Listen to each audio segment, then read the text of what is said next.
Hello friends, how are you? I hope you all are enjoying Sunita Devi Academy. Now आज हम discuss करेंगे class 9th का subject health care का unit 5 immunisation. तो चलिए स्टार्ट करते हैं। इम्यूनाइजेशन का session 1 differentiate between various types of immunity. इस चैप्टर में हम ये जानेंगे कि हमारा जो इम्यून सिस्टम है वो कैसे वर्क करता है और कैसे वो हमारी बॉडी को प्रोटेक्ट करता है बाहर के इन्फेक्शन से। इसमें ये बताया गया है कि जो इम्यून सिस्टम है वो एक हमारी बॉडी का तरीका होता है जिससे हमारी बॉडी हमें प्रोटेक्ट करती है बाहर के इन्फेक्शन से, जैसे कि बैक्टीरिया, वायरस या अदर इन्फेक्शियस ऑर्गेनिजम्स जो होते हैं जैसे फंगी या पैरासाइट्स, उनसे हमारी बॉडी फाइट करती है और हमें प्रोटेक्ट रखती है इन्फेक्शन से। और नेक्स्ट टाइम जब वही ऑर्गेनिज़म हमारी बॉडी को फिर से अटैक करता है तो हमारी बॉडी पहले से ही स्ट्रॉन्ग हो जाती है उस ऑर्गेनिज़म से फाइट करने के लिए, और इसीलिए कोई डिज़ीज़ होने के बाद उस डिज़ीज़ के फिर से होने की जो चांसेस होते हैं वो बहुत कम होते हैं, और अगर वो डिज़ीज़ हमें दोबारा होती भी है तो वो हमें कम से कम अफेक्ट करती है। और यही वैक्सीनेशन के पीछे एक बेसिक प्रिंसिपल भी होता है। हम वैक्सीनेशन इसीलिए करवाते हैं ताकि जब भी हमारे बॉडी पर कोई भी वायरस, बैक्टीरिया या अदर इन्फेक्शियस ऑर्गेनिज़म अटैक करे तो हमारी बॉडी इतनी स्ट्रॉन्ग बन सके कि उस बैक्टीरिया, वायरस या इन्फेक्शन से फाइट कर सके। इसीलिए हम वैक्सीनेशन करवाते हैं। अब चलिए देखते हैं कि जो इम्यूनिटी होती है वो कैसे वर्क करती है। जब भी हमारी बॉडी में कोई भी फॉरेन ऑर्गेनिज़म इंटर करता है जैसे कि बैक्टीरिया या वायरस, तो हमारी बॉडी में एक कॉम्प्लिकेटेड सेट ऑफ रिस्पॉन्स होता है ताकि उस ऑर्गेनिज़म को हमारी बॉडी से बाहर निकाला जा सके। हमारी जो बॉडी होती है उसके पास 2 सेट ऑफ डिफेंसिव मैकेनिज़्म होता है, जिसमें से पहला है इनेट इम्यूनिटी और दूसरा है अडेप्टिव इम्यूनिटी। तो चलिए पहले देखते हैं इनेट इम्यूनिटी क्या होती है।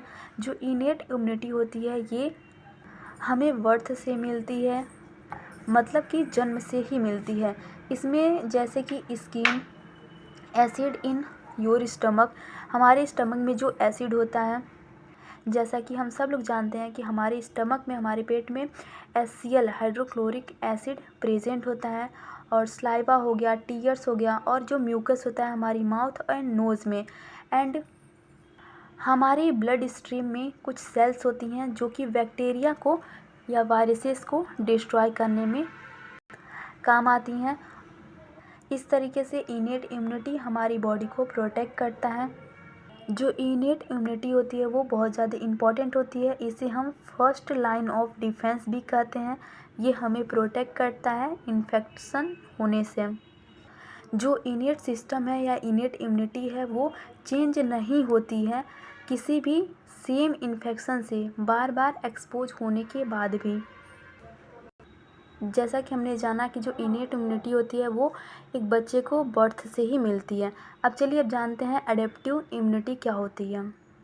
जो एडेप्टेटिव इम्यूनिटी होती है इसे हम सेकेंड लाइन ऑफ डिफेंस भी कहते हैं। ये किसी भी पार्टिकुलर बैक्टीरिया, वायरस से फाइट करके हमारी बॉडी को प्रोटेक्ट करती है, और ये जो एडेप्टिव इम्यूनिटी है ये हमें बर्थ के बाद मिलती है। और एडेप्टिव इम्यूनिटी को बढ़ाने के लिए एक इम्पॉर्टेंट रोल प्ले करता है वैक्सीनेशन। हम किसी भी चाइल्ड को वैक्सीनेशन इसलिए करवाते हैं ताकि उसका बॉडी पहले से ही प्रोटेक्टेड रहे।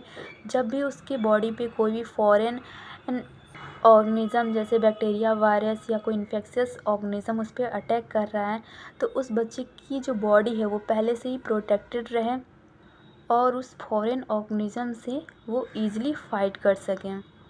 फॉर एग्ज़ाम्पल एंटीबॉडीज़, जो एंटीबॉडीज़ होती हैं वो किसी भी स्पेसिफिक टाइप्स ऑफ बैक्टीरिया और वायरस के अगेंस्ट काम करती हैं और हमारी बॉडी को हेल्प करती हैं in specific types of virus और बैक्टीरिया से प्रोटेक्ट करने के लिए।